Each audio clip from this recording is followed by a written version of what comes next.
Thank you for listening and welcome to the Life Podcast, a proud member of the Eventide Entertainment Podcast Network. I'm your host, Don Smith. Mike Shea hangs out for a little bit, and Butch joins us for some laughs and some strange news. Mike Paramore calls in to promote his show from last week. It was a great show. Sorry you missed it. If you enjoy the show, like and follow the Life 1069 on Facebook and Don Smith Comedy on Twitter, or tune in live on Wednesdays from noon to 2 p.m. on WWSU 106.9 FM, or you can stream the show live at wwsu1069.org. The brutal presence overwhelms me. The brutal presence overwhelms me. All right, we're back on the Life. I'm your host, Don Smith. Sitting in the studio, Mike Shea's still with us. I'm not leaving. And he's not going anywhere. He's going nowhere. I brought a sleeping bag and a pillow. And Butch, is it just Butch? Is that how you want to be known? It's kind just of like, Butch, kind of like yep. Cher and Oprah. You're just right. Butch. You don't really look like Cher or Oprah. No, I look more Butch. Much more Bush than either one of them. So, I don't know if you had the long black hair, you could pass for Cher probably. I could. I really may could. need to trim the mustache a little. Well, we're about the same age, and we did go to different schools together. So, so it's right on board. If you put on a blonde wig, you can keep the mustache and just be Madonna. Yeah, there you go. Well, let's not get carried away. You need some big cones sticking out there. Anyway, welcome to the show, Butch. Great. Thanks for having me. It's my my radio debut. I'm a virgin, as you would say. Yeah. Yeah. As you would say, we're gonna we're gonna destroy you today. Oh boy. Popping the cherry. Well, welcome to the show. Tell us a little bit about how long you've been doing comedy. I did it probably 15 or 20 years ago when life was funny. The wife got sick, and so I got out of comedy, and I just got back into it about 3 or 4 months ago. So I'm still kind of new at it. Still kind of new. Kind of new, but not kind of new. Yeah. So, well, it's good to have you back in comedy. You were up at Wiley's this past Sunday, right? Yeah, I totally. Yeah, it happens. I'm glad I left before that. Yeah, I'm glad you did too, because you wouldn't have me here right now if you just saw that Sunday night. I spent like most of the weekend at Wiley's, so I had to head out a little bit early. Yeah, I love being there, but at the same time, it's like I have a home and a wife and a dog, and now you're just bragging. Okay. I should at least spend some time with the dog. Oh boy, she's not listening. She never choice. listens when I'm talking on or off the air, so we're good. It was her idea. Now go spend some time with your dog. Right, exactly. Yeah. Go play with your dog. Leave me the hell alone. I'm busy. Yeah. Mama's watching his shows. So you said you were doing comedy about 15 or so years ago. How long were you doing comedy at that time? I only did it for probably a year or two. Okay. I got into it with. I used to work with Jeff Bang at Applebee's, and he would hear me at my tables and say, "Hey, I'll try to get into comedy." So I was dumb enough to say, "Okay." It was fun. I mean, we travel around different places, and Fox and Hound would have us come in. They put plywood up on the pool tables and chicken wire. Right? Yeah. We do open mic for the crowd that wasn't really there, but we had fun doing it. It was a lot of fun. Yeah, Bets and places like that. So. I've been at some open mics where we could have used some chicken wire up. So, who are some of your influences? What got other than somebody coming up and saying you're a funny waiter, or you look funny when you're waiting tables, or whichever? What? Well, I remember being young as a kid and watching Dean Martin, Jerry Lewis, all the guys from way back when, and thought, it'd be kind of cool to do something like that. But as you get up older in life, things like that just get put on the back burner, So when Jeff approached me about it, I really started looking into it seriously, and I still am, actually.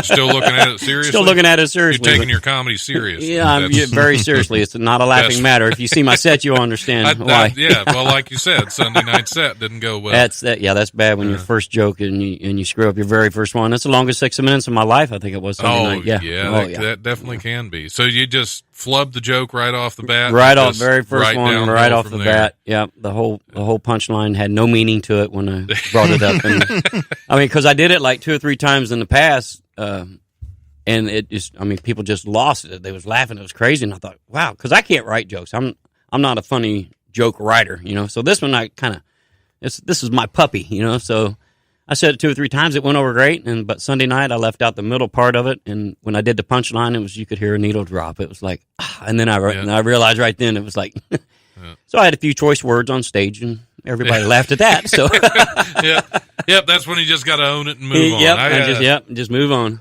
When I was first starting out, I did I changed my set a lot. So I had, I've probably got 40 minutes of material. Oh, okay. And I've only been doing this for about 3.5 years.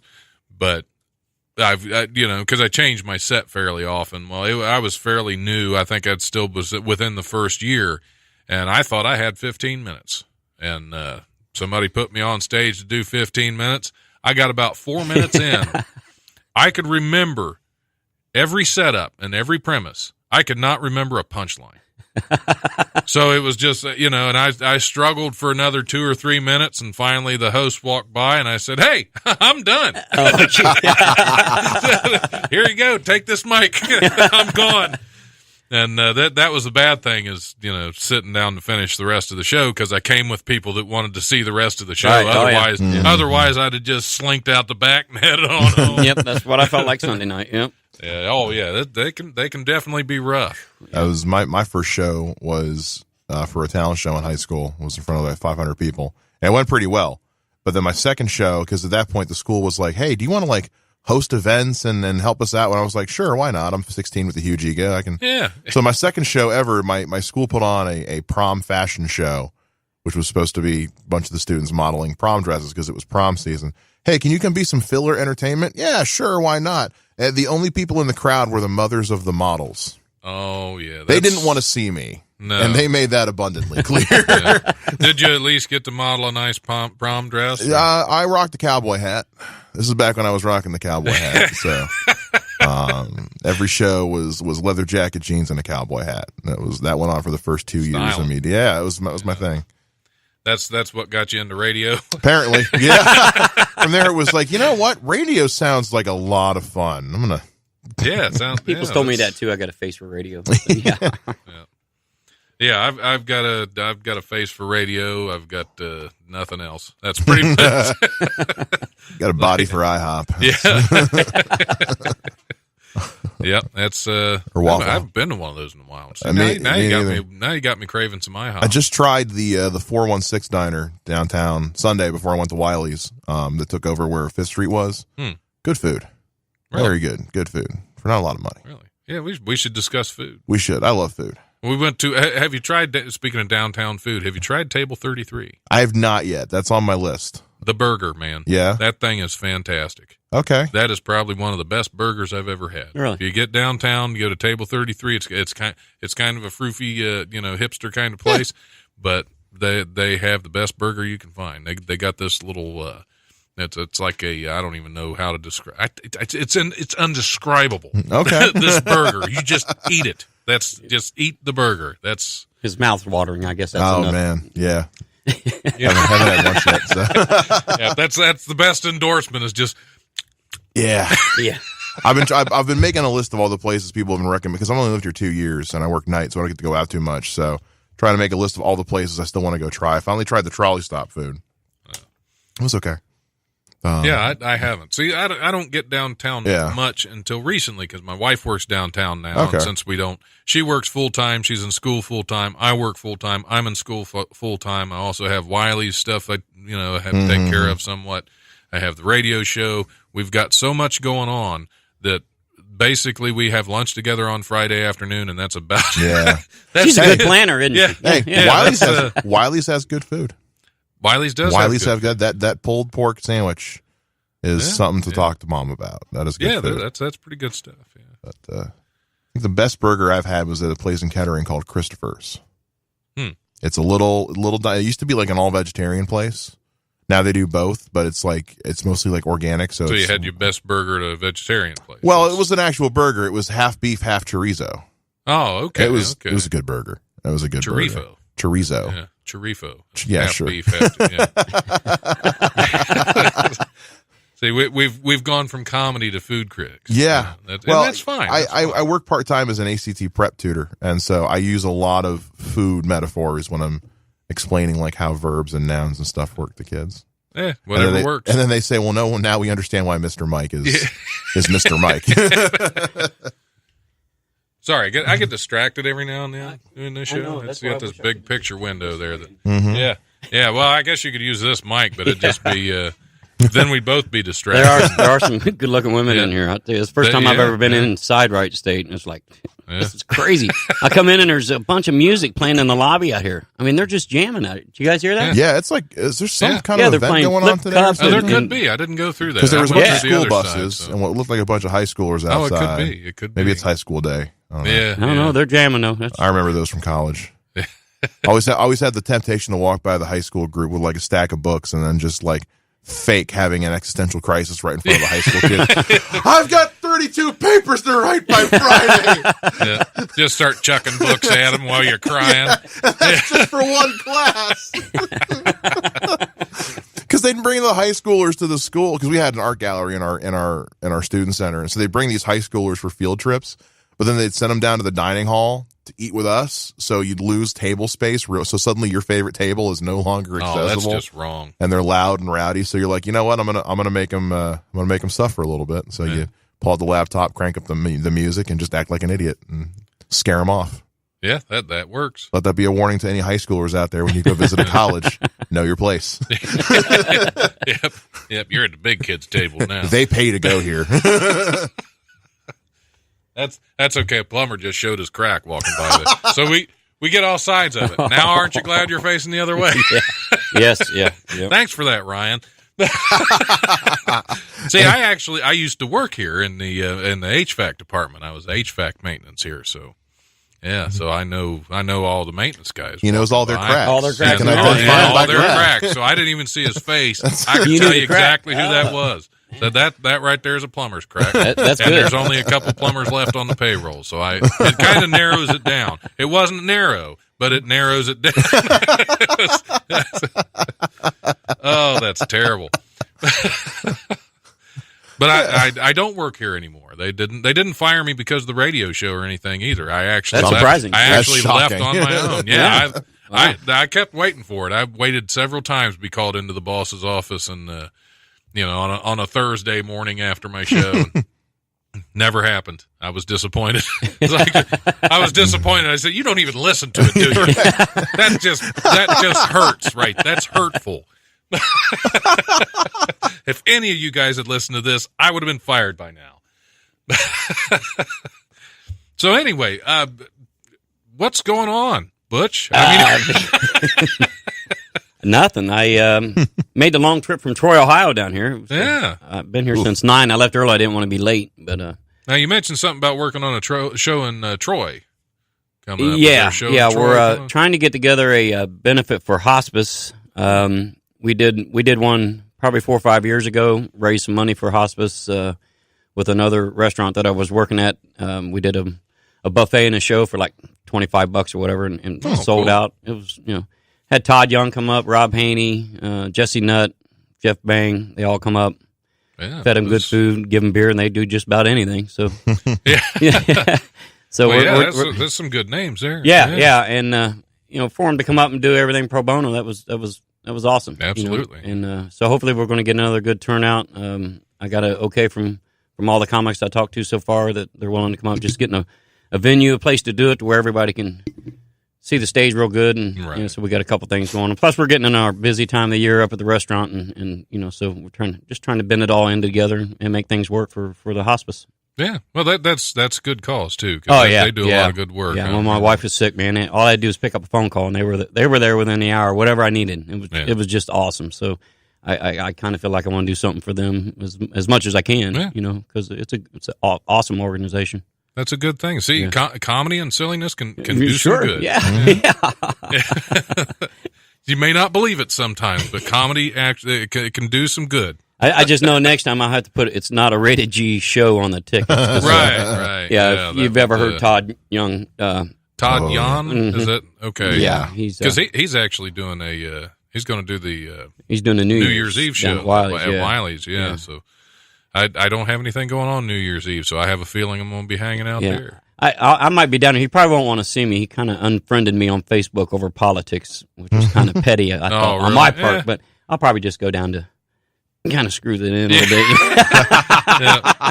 See, I can't say there's so many different views of politics. I have a hard time unfriending somebody. Yeah. You know, it's usually that when they're an idiot in other ways, I'm fine with it. But but politics, everybody has there's so many varying opinions. Yeah. And he was so set in his ways, and it was like, I'll see you, buddy. I said, okay, whatever. You know, that's fine. Most political arguments these days are all perennial anyway, so it's hard to pick. Yeah. Hard to settle on what is the right and the wrong way to look at something. Everyone's got an argument for it. So. Yeah. Well, yeah. With the political argument, it's basically wasted breath. You know, because you're not going to go to somebody who's diehard on the other side of the fence and talk them over to you. It's not going to happen, and they're not going to talk you over. It's just you might as well just each grab a stick and smack the other upside the head with it. You're going to get more. You're going to get further that way. Right. At least a little more satisfaction from it. That's why, especially if you hit harder. Right. That's why your mouse has a scroll wheel, guys. Just keep scrolling. Right. Or if you're on your Keep phone, on going. just keep swiping the thumb and just keep scrolling past it. Don't even worry about it. Yep, just like your Tinder account. Just keep swiping Just left. keep swiping left. Keep swiping left. That's not nice. Do we want to hit a news story before we take another break? Because I know you said you're going to be heading out. Yeah, I'm a gonna duck out here in a minute. Okay, so we'll see if we can find a good news story here. Let's see. Well, there's a cow loose in Brooklyn, apparently. New York City police wrangled a cow on the loose in a Brooklyn park on Tuesday after the animal became a spectacle for tourists and New Yorkers alike when it was spotted roaming the streets and enjoying the park facilities. The bemused bovine and camera-wielding humans stared at each other through a chain-link fence for several minutes. At other times, the beast wandered curiously around the 526-acre Prospect Park, the largest in the borough of Brooklyn, and the artificial turf field normally used for human sporting events.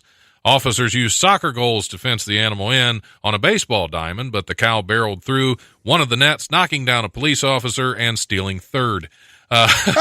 Police eventually trapped the cow between two vehicles parked on either side of the baseball field's bench area after an officer appeared to fire a tranquilizer dart at it. I think that was actually my ex-girlfriend. Who that was, yeah.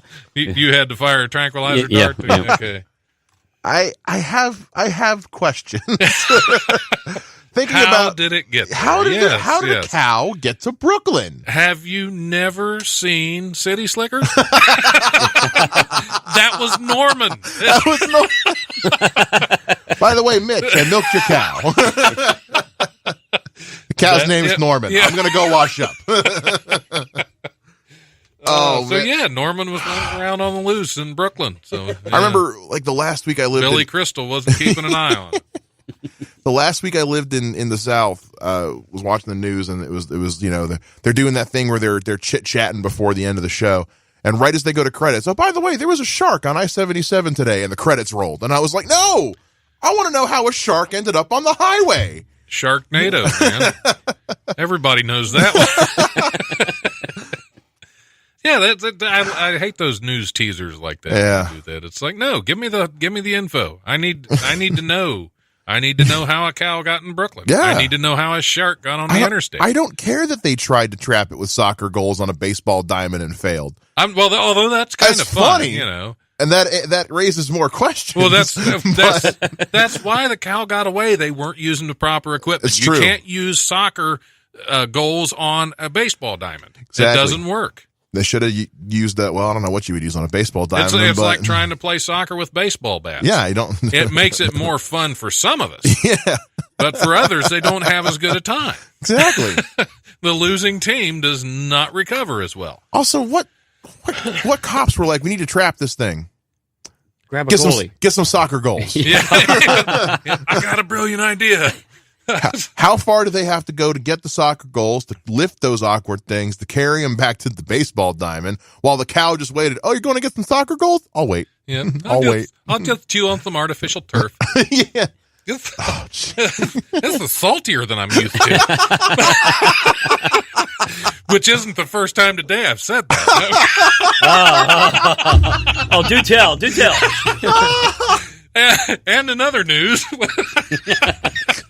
see, there you go, that teaser where you want more information. And this has been the final episode of The Life with Don Smith. Oh, that's terrible. But yeah, they, I guess, I never would have thought to grab soccer goals to trap a cow. That's not... And I feel like especially if there was a tranquilizer available. Right, yeah. Hey, you know what, guys? Why don't I tranquilize it? Where were you when we were grabbing soccer goals? Yeah, what were you running bases? Get in the line, man. They could have at least, corralled it into the dugout or something. Waited for its next at bat. Right. Just pretend. I don't know. Just pretend like you were going to go tag it out, and then it would have just held still and not moved. Yeah, it would have ran back and see, I know a little bit about baseball. Yeah. I know a little bit about baseball. Yep. Anytime a cow's leading off, just throw it. Act like you're going to throw it. He's going to go running back. What it to is, base. the catcher didn't send it the right hand signals. That's the catcher true. needed to send it the right hand signals down in his crotchal area. To tell it not to move. Crotchal area. I like that. Crotchal area. That's a technical term. That's a technical term. Is that a baseball term or a soccer term? Crotchal. That's probably a soccer term. So you gotta. Actually, no, that is a baseball term because I used to be a catcher, and you would get hit in the crotchal area a lot. Yeah, I'm sure. See, that was the bad thing. I was a catcher when I played Little League. So the pads, I was a big kid. I mean, I was, I'm a big guy now, but I was a big kid, and their little pad that they had for the catcher wasn't quite the right size. No, they never are. So I'd crouch down, and you have that little the little ball flap that comes down over, and every time that thing would pop up.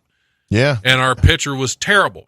Yeah. So he'd bounce one off the plate. It'd bounce up right underneath that ball flap, and I'd be down. Yeah. I hated baseball. And thus puberty was stunted. In the crotchal area. He hit puberty a little bit later as a result. So. Yeah, one of them still hasn't dropped. I'm 41 years old. And that was Little League? You said that was Little League? Yeah. Little League? Although I got a lump in my throat. I'm not Yep, this is definitely our last show. Wow, I'm glad I got to experience it. Let's make it a good one. If you're not off the air after today, at this point, walk into the station manager and say, do you actually pay attention? We're not off the air after today. We can do anything. We can get away with anything. Oh, man. No, actually, I'm sure there's been worse. On a college radio station, I can only imagine. I'm sure there's been several shows that have lasted half an hour out of their 2 hour slot. Yeah, I've had those shows. I've had to be the boss that pulled some of those shows on occasion. My first show was really fun because I got to the studio and nobody gave me the codes to get into the doors, and it was 8 o'clock in the morning and nobody was here, and nobody was coming in till 9. So I had no door codes of me and a guest sitting outside 20 minutes after the show was supposed to start before I finally got a hold of somebody that gave me some door codes. So then I come in here, and my training on all this equipment was 6 months before, or about 3 months before. So I couldn't play a song. I got us on the air, and that was about all I could do. And I went to play a song. I couldn't get a song to play, couldn't get anything to come up. So, kind of like now with the phones. Still can't figure that out. Yeah, we finally got Lee Mays in on the phone. So, and next week we'll have a new phone system, and you won't know what to do. Exactly. Yeah. Once we figure it out. Well, there was something disconnected back there. Oh, okay. But last week, Greg Hahn called in to the show. Yeah. And I was really looking forward to talking to Greg Hahn. And nothing worked. We couldn't get the phone working. I found out there was stuff turned off on this board that shouldn't have been turned off. And it's like, well, why are people messing with stuff? And yet the funniest part of that show was Greg Hahn because he was just so mad. Yeah, well, Greg Hahn's yelling all the time anyway. True. So which I did get to see him that weekend at Wiley's. Absolutely hilarious, man. I laughed till I hurt. That guy is amazing. So. Greg Hahn is one of those guys where you just like, what's it like to be you? What goes in your head? Maybe I don't want to know, but yeah, I don't see how he kept that energy up for 2 shows. That's just crazy to me. Anyway, we're going to go ahead and take a break. I may have a call coming in later on from Mike Paramore. I'm not 100% sure on that. I never got it confirmed. So, yeah, That's it radio, might happen, yeah. it might not. Yeah. But I'm going to go ahead and take a little break, play some more Potter's Field just because I can, and probably run down the hallway again just because I have to. And we will be back here shortly.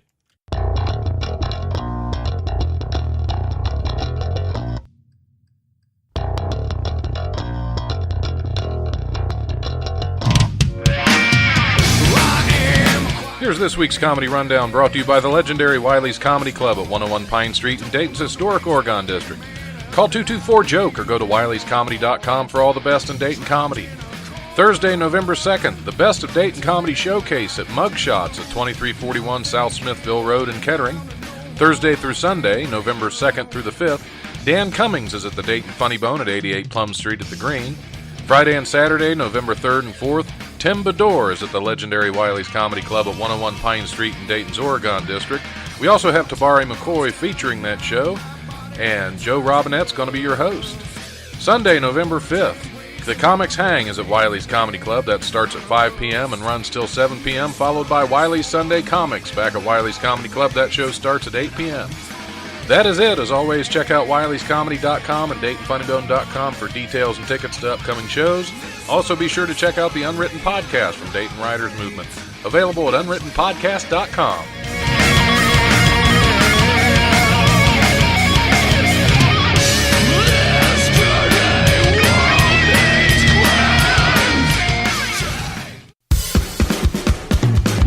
Are you into making music, videos, or podcasts? Are you a local comedic talent in need of some much-needed publicity? Are you a behind-the-scenes professional interested in audio-video production, graphic design, and public relations? Eventide Entertainment is actively seeking talents, clients, and professionals to help our business grow into something truly special. And we want you to be one of those. For more information, go to facebook.com/Eventide Entertainment or send us an email at eventideent@gmail.com. I missed my cue. We're back on the air. This is the Life Radio Show. I'm your host, Don Smith. Mike Shea headed out the door. Good luck on your interview, sir. I hope it goes well. And left in the studio with me, Butch. I don't know if that's a good thing or a bad thing. It's a fantastic. We're going to roll on. We're going to have a great show. I look at it as I'm a survivor. Yeah. You're the only. You haven't been kicked. You haven't been voted out of the studio yet. Right. But the day is young. So. Well, we've only got like 25 more minutes. So. Oh, great! So it's all you. Go ahead. Take it over. Okay, I can read. I can read this book if you want. That might take a while. Hey, I got confused. I went down to the restroom a little bit ago, and what I saw here was all gender multi-stall restroom sign. Yeah. And it was like on both doors. Yeah. I'm staring. I was confused. I've never been in that situation. Flip a coin, man. Yeah. And this lady comes up and she goes, "Can I help you?" I said, "I just want to go to the bathroom." She said, "Which one?" I said, "The men's room." Yeah. It's no kidding. She goes, "Well, in the past, the ladies was over here and the men's was over here. So you'll want to go in that one." I said, "Well, I just don't want to walk in on some lady." She says, "It doesn't matter anymore." And I thought, what kind of world are we living in? Hey, it's. Yeah. So I stayed in there as long as I could, but no women came come in. No, you were waiting. I was waiting. See, that's always been my point. You know, there will never be truly peace in this world until we can all poop together. That's really. Okay, all right. Yeah, you can look at it that way, I guess. You don't look convinced, but you're just thinking old school, man. Oh boy. You got to hold hands and by trade toilet paper. Is that what it is? Yep. Actually, I learned that's not what those holes in the stall walls are for. They're not for holding hands. Oh. Yep. It's for I might sharing have to come to in college. it's for sharing in the glory of humanity. That's In what the those glory. holes are for. Right. Those are glory. I was going to say it, but I didn't know if I was allowed or not. Well, I didn't say all of it. I didn't Okay. finish the All right. statement, so we're good. Yeah, there have been some confused looks from folks I was that very aren't used to confused. that. Yeah. To me, it is what it is. It's a new world we're entering into, Butch. It is, yes. We're the old relics. Right, yeah. But it's all good. I welcome all people. Absolutely. That's what makes the world. All people can come to comedy clubs as long as you can laugh and not get offended by everything. I'm good with you. That's hard to do. That is very hard to do. There's always that one in the crowd that just didn't like what you said. Don't understand it's a comedy club. Hey, and as long as it's only one, that's good. They can get out. We won't miss them. See, I get a whole room. I don't know what my problem is here. That could be you. That could be that. Sometimes it's not all of them. Right. Sometimes if there's one common factor. Yeah, I figured that out Sunday. Those are rough shows. I remember the first, it was the third show I ever did. I did at the Chapter Bar up in Fairborn. I may have told you this story. Yeah. And that was amidst the silence. I just heard that. This is awful. So at least that was proof positive that I wasn't doing a good job that night. So at least I didn't have to wonder. Right. Yeah. Because we all have it when we get at home. And I wonder if I did a good job. Wonder if if anybody's going to comment on Facebook. Yeah, there are some days take all the wonder out of that. Right? Yeah, some days you just absolutely know you did not do well. And Sunday night it sounds like you figured that out. Oh yeah. Yeah, it's they can be rough because I doubt myself even when I have a decent show. When I have a good show, I mean, unless it's very clearly that they're on their feet screaming and throwing their panties, I'm still going to doubt myself. Oh, I do too. I guess. And depending on the size of the panties, I might still. Right. I guess everybody kind of does that. I don't know unless you've been in it for quite a few years. It's that self-doubting thing. It's just because after my first couple times up, and people came from work down to see me, and they were all saying, "Yeah, you did great job." And it's like, yeah, you're just saying that because you know me, we're friends or whatever, So you don't really. No. My mother comes to most of my shows and says, "Well, you're the funniest one there." It's like, well, yeah, you're my mother. What are you supposed to do? So you need to work on that and then kick me in the crotchal area. The crotchal area? Yeah, that's a good one. That's a new term for it. I'm gonna keep using that. Crotchal. Anyway, we have plenty more news stories to cover. Okay, let's hear some. It's like 20 minutes till the end of the show, which is typically when I hit news. We didn't last time around because we had a phone call come in. The legendary Bigfoot and other creatures like it have reportedly been spotted near a Northern California lake, according to a paranormal investigator. Jeffrey Gonzalez, a self-described paranormal expert. Is there any other kind than self-described? Is there like a paranormal expert that other people call him that and he didn't? No, I don't think so. Because usually I would think, because a paranormal expert is kind of a specialized field that there's not really a lot of schooling for. So you would have to be self-described. Yeah. It's like, what? I'm a paranormal expert. Hey, thanks for telling me, because I would have had no other way of knowing. It's not like he's got a certificate that he carries around or a license to be a parent, so he'd have to be self-described. I'm getting a self-described comedian. Yeah, I'm getting off on a tangent on this story. Yeah. But let's go back to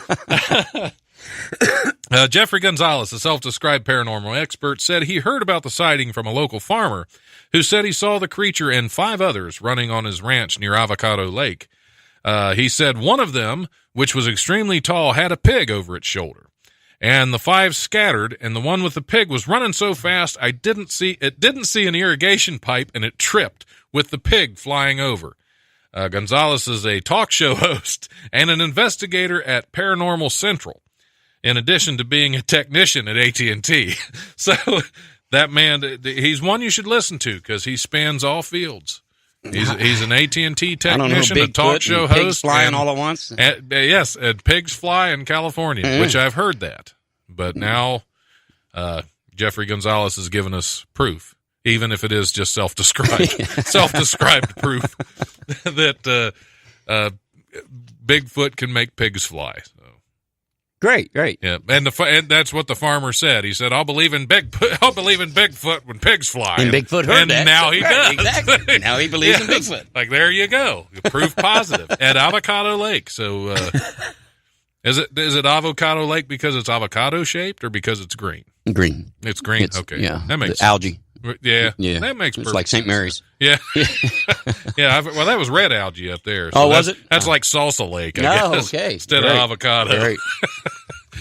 Marinara Lake. That's Lake Marinara, just to be, a little more proper with it. An Oklahoma man is greasing the wheels of justice with lots of Vaseline. When John Wayne Kellerman, which is a fantastic name, that's a manly name, John Wayne Kellerman. When he was pulled over on October 15th, he could have easily given the officers the slip. That's because the 54-year-old was mostly covered in Vaseline on his hands and his upper and lower body parts. Deputy Darrell Beebe of the Garfield County Sheriff's Department made the discovery after he pulled over Kellerman for doing 57 in a 45-mile-per-hour zone. And let me get to the next page, and we'll continue this. When Beebe walked up to the car, he said Kellerman was nearly naked except for a bikini thong. He also noticed a pornographic magazine was on the passenger seat. A nearly empty jar of Vaseline was located next to the man in the vehicle, Beebe noted. A sergeant arrived at the scene of the traffic stop to do vehicle inventory, according to the Enid News and Eagle. The officer noted that the driver's side of the car was extremely greasy. Wouldn't it be? Nothing going on here, officer. Yep, nothing to see here. Nope. Please move along. Just move along. Hey. Just a 54-year-old man in a thong covered in Vaseline. Are these news reports you just make up, or are these actual news reports? These are actual news reports. Because I'm first time here, I'm just kind of wondering. Otherwise, it wouldn't be fun. It wouldn't be fun if I just made them up. No, this is the real deal. Because you can't make stuff up like this. Wow. You know, what kind of a creative genius would have been able to come up with a 54-year-old man covered in Vaseline wearing a thong, getting pulled over by the cops? Well, I did get pulled over last week, if you want to bring that up. Yeah, you're 54. I'm sorry, I didn't realize. And it wasn't Vaseline; it was a petroleum jelly. Yeah. So, you're a comedian, so you have to. you can't go with the high dollar stuff. We have a call coming in, so I'm going to answer it and see what we got here. If I can get the phone to work. This is The Life. You're on the air. Hey, this is Mike Paramore. Hey. I am calling in to say stupid things on the radio. Awesome. We've been saying stupid things on the radio for some time now. Well, then I should fit right in. Awesome. It's good to hear from you. Really enjoyed the show at Wiley's this past weekend. Man, it was a super fun show. And if you made it to the show and you're wondering why I sound different, I just woke up, so my voice is very sexy when I wake up. So it is. I was gonna comment on that. I was gonna flirt with him. I was gonna say you sound much sexier than you did Saturday night at the show. Yeah, I don't know what it is. It's genetics. But when I first wake up, I'm a very sexy man. Yeah. What happens the rest of the day, though? It tails off slowly. It really does. Well, at about hour 4 or 5, I'm very, very unremarkable. Well, I guess that's why you wake up later in the day, so try to hold on to it more. Last as long as possible, correct. Yeah, because I got up at 7 today. I was ugly by 8:30. And it's that very small window. Right, exactly. So it's always good. This is the first time I've had a headlining comic on from last week's show to promote the show that just happened at Wiley. So it's all about timing on the radio. So first time for everything. This may be the birth of a new format. Why not? Yeah. Well, this way we can find out what you really thought about the show. It's like you just tease people about what they missed and then make guilt trip them into coming the next week. Yep. Don't you wish? Yeah, this is actually promoting. It's talking about your show to promote the next show that they can actually go to. Right. Well, it's good to hear from you. Well, tell us a little bit about what got you started in comedy and how long you've been performing. Or is it too early in the morning? I've been doing comedy for almost 8 years now. What got me started? Gosh, a knee injury and peer pressure is what got me started in comedy. I honestly don't have a regular story of, being huddled in my basement listening to like Eddie Murphy Raw against my parents' will or something like that. Comedy kind of snuck up on me. I was convinced I was going to be a pro football player, and then I got injured in college, University of Akron, and then I just started not caring what came out of my mouth, and then people started laughing at it. That's good. It's the way you started that story off. It sounded like somebody snuck up on you with a baseball bat. It started with knee injury and peer pressure. I better be funny to get out of this mess. That's kind of how it happened. Yeah, that's kind of how it happened. It's not dissimilar. Yes. like a drug deal went bad and that got you started in comedy. Yeah, very, very similar to that. I really was not looking to be. I'm not a real center of attention type of guy. I just turned out to be good at it. That's all. Well, that's good though, because you do a lot of crowd work. I noticed, which is yes, it's very. To me, that's the most interesting part. I a lot of comedians get up there and they just want to, recite the jokes that they wrote, which is fine. That's not a bad thing. It's just, unless you're writing like a crazy man, that can get kind of mundane. I love the interaction with people. I love finding out about people, meeting people. To me, that's the best part because I'm never going to meet that person, ever again. So it's just almost like an opportunity almost. So it's pretty fun just to talk and find out about people. Yeah, because that's one of the things that struck me about your show is it seemed like it was pretty much all crowd work. There wasn't, how much actual pre-written material did you go over?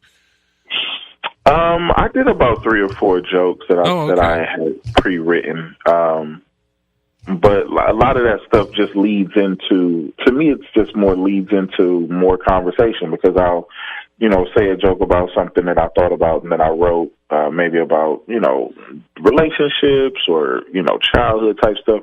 And then it'll lead into another observation that makes me want to talk to somebody else. So yeah, it's all pretty much derived or based around trying to get to know the audience a little bit. Yeah, I'm always impressed with a comic that can do a lot of crowd work because that's one thing I've always fallen short on. Is I get it? I've only been doing it for about 3.5 years, so I'm still just reciting my material. Every now and then. I said, it takes a while. When I first started doing it, I saw another comic doing it, and I just was amazed. I was just so completely enamored by it, and I was just like, wow, he just did a 30-minute set and talked to the audience for 20 minutes. So it was amazing to me, and I was like, I'm going to learn how to do that. But it took for me to be like, all right, if I had a 5-minute set, I would only prepare 4 minutes, or I would open my setup trying to observe things in the audience and stuff like that. And it went horribly sometimes. It was god awful. It was painful a lot of times, and it was a lot of awkward moments of just staring into the eyes of strangers. And but eventually you get a mojo about it, and it kind of works out. Yeah, that's good because that's always something that impressed me. And you did just, it seems so natural with you up there, just talking to the audience like it was no big thing, like it was just a normal conversation. Yeah, that's the not caring part. Yeah, I guess I need to develop that. A lot of companies care a little bit. I mean, you're supposed to care because you don't if you don't care, then who knows what is going to come out of your mouth. But that also loosens a little bit of whatever inner talent or natural talent you may have. So it's a healthy amount of I don't care is good. Right, enough for an improv. Yeah. Have you ever tried improv? Improv was what I wanted to do first. I did not want to do stand-up. I was completely against doing stand-up. I like the idea of being able to, pop up, say something stupid, and then pop back and being part of the team and not being, like I said, I'm not really a good center of attention type of person. So it was cool to have to, divide that attention up between the team, and I was just one of the people on stage saying something stupid. But to audition for this improv team that I wanted to be a part of, they asked me to do a stand-up set. And I just thought, I was like, oh, well, that's just not what I'm trying to do. But I ended up doing it anyway. It went well. It went very well, actually. And I got off stage and I was like, okay, that was cool, but I will never, ever do that again in my life.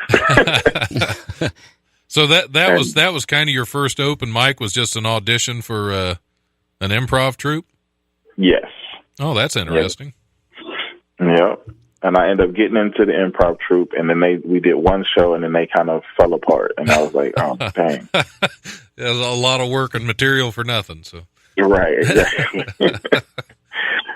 So where'd you go from there? Is that when you decided to pick up some of the material and just try stand up from there? Or? Not at all. Not even a little bit. I was very much against stand up. What happened was my little sister heard about that show, and she told.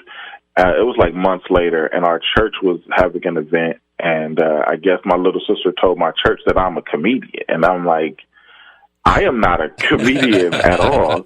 I told people things I wrote down on paper one time. Like, I'm not a comedian. And so she told my church I was a comedian, so my church asked me to host this event. And you can't say no to your church. So I ended up hosting the event, and it went very well. It went super well, and I was done with that. And then I said, I will never, ever do that again, ever in life. I'm never getting back up there again. And it just kind of snowballed. It just kind of like this reoccurring asking of me to do stuff. Like I was doing comedy for 2 years before I actually said I'm doing comedy. Like it was super weird. So after a couple of church shows, then Columbus, I was living in Columbus at the time. My friends peer pressured me into this, the Columbus funniest person in Columbus contest or whatever. They signed me up without my knowledge. I got a phone call saying, we just want to confirm your spot on whatever day. And I'm just like, who is this? And confirm what? And it's like, well, you're all paid up. You got people coming, da-da-da. So after this conversation, I'm like, oh, dang. So now I got to go down to the 21. So I did the competition, ended up coming in second. And one of the prizes for coming in second was automatic submission into the Go Bananas competition in Cincinnati. And so I went down there, did that competition, ended up finishing second. And the prize for that was a week of hosting work. So it's like I never really tried to work ever. Like for the first 2 years of me doing comedy, I never tried to work. And stuff always came up. So that was just me. That was just, it's almost like I was supposed to do it. Yeah, so it wasn't so much peer pressured into it as hijacked. Pretty much. It was against my will. Yeah. Either way. Yeah, you were kidnapped by comedy. That's fantastic. Absolutely. Because most comics, especially within the first 2 years, they're just dying to get on stage somewhere. And you were trying to avoid it. That was not my experience at all. I was trying to avoid the stage if at all possible, and it just was not working out. Yeah. Well, I'm glad it didn't, because I really enjoyed your show. Do you have anything coming up soon in the area? In the area, I'm not sure. My next stop is Grand Rapids, Michigan. Then I'm this going radio to the show goes for a couple out weeks to do comedy in Atlantis. Oh wow! Atlantis has a comedy club in there, so I'm gonna be there for 2 weeks, and then after that, I got a college run. Then I'll be in Cleveland doing comedy on. Let me see what that date is. I got a one-nighter in Cleveland at the 9 Hotel downtown, which is an amazing room, and it's on November 18th. And then Thanksgiving is when I'm going to really destroy any progress I've made on this diet.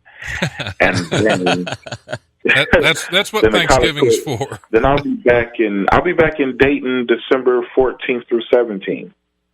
Cool. I'll be back in Dayton then Columbus, and then back in Cleveland. That's my year. So cool. This radio show isn't just local; it goes out as a podcast too, national and international. So we're all over the place. Hopefully, we get out there further. Still, we want to be broadcast into this whole solar system. We're looking. Well, that's awesome. Well, I will judge you by the new random friend requests I get, which will probably be very few. I'll friend request it. Yeah, there you go. Butch will send you a friend request right now. Well, I appreciate you calling in. Do you have a website or social media you want to put out there for anybody that wants to follow along with you? Absolutely. You can Facebook, Mike Paramore, Paramore, Mike Paramore. Instagram is at Mike Paramore Jr. I think Twitter is at Mike Paramore Jr. The same thing. My website is MikeParamore.com. Got these relationship videos I've been starting to do. Love if you click on those. Tell me what you think about those. And we should do an in-studio interview next time I'm in Dayton. Oh, absolutely. I'd love to. In December, we should set that up. Yeah, hopefully I won't be kicked off the air by then. You never know with this show. Well, I appreciate you calling in. I can't wait to see you next time you're in the area. Looking forward to it, man. Thanks for having me. All right, thank you. Bye-bye. Bye. All right, Mike Paramore going to be back in the area on I have to get down and see him. December 17th, 13th or 17th, yeah. something like that. Yeah, awesome. Go to MikeParamore.com and check him out. Really funny last weekend. But he does like almost all crowd work, which just amazes me when somebody can do that, because that's an hour-long set. Oh, he did an hour, really? Yeah, he was headlining and just mostly talking to the audience. That's like I said earlier, I can't write my jokes. I like messing with the crowd more. That's why when I go down to Wiley's, I get Ed to get people up in the front row, because there's a couple, I don't want to call them jokes, a couple comments I make to try to make people laugh. Let's put it that way. And well, besides, you pay people per laugh. So. I pay per laugh. And, yeah. Well, and you did get to save some money Sunday night. Yes, I did. Yes. Thanks for bringing that up. So again that's there. good. Oh boy! Hey, can I just plug where I work at? Absolutely, go right ahead. Hey, come up to Troy, Ohio, beautiful downtown Troy, Ohio. Come to the Caroline. Ask for Butch on Friday and Saturday night, and I'll try some new jokes out on you as I wait on you. So, best steak in the tri-state. Come on up and check it out. There you go. Yeah. Oh, where's it located? Right on the square, right on downtown Dayton. Okay. Right in the circle. Right on the circle, right on the corner. Be the southwest corner of the square. Okay, I'll have to get up there and check it, because I love steak. Oh, we got the best steaks around, buddy. I'll tell you what. I might try to get up there, and possibly even this Saturday. I want to clarify something just before I come on the air here. My boy texted me and asked me what I was on the radio for. He said, was it for comedy? I said, no. I said, me and my boss won 4.7 in the lottery. So he's all freaking out, thinking I won $4.7 million in the lottery, and it's not true. Sorry, Jimmy. He's never been so close to you. I love my dad. It was funny to me. That's the way most of my jokes are. They're very funny to me. Yeah, those are the best jokes, when they're funny to you, and everybody else just goes, "What's wrong?" That's how I always test out my new jokes on my wife, because we have like polar opposite senses of humor. And that's how I know a joke is where I want it, because I'll tell her and she'll just go, "What is wrong with you?" Like, that's a keeper right there. Right? Okay. Yeah. All right. Well, Butch, thanks for being on. Hey, thanks for having me. Thank all my guests, actually. Lee Mays called in, Mike Paramore called in, and Mike Shea was on, and Butch was on with us. So get out to Wiley's this weekend. Actually, there's no show Saturday or Sunday. Come on out November 5th. I'm going to try it again. November 5th. Butch will pay you for laughing. That's right. I will. Sit up in the front row. I do actually pay. Yeah. He throws money around. I always try to run up there, but I forget when he's coming on. So that is it for this week. I want to thank you for tuning into The Life. Get out and see some comedy. Wherever you go, get out and see some comedy. And we'll see you guys next week. Have a good weekend.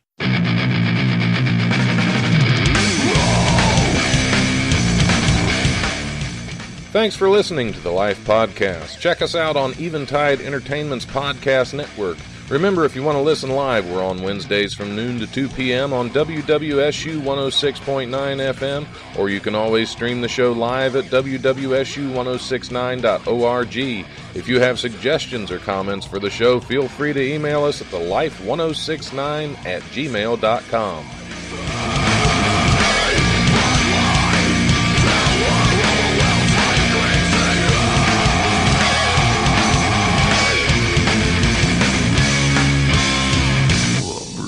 Presence overwhelms me. The brutal presence overwhelms me.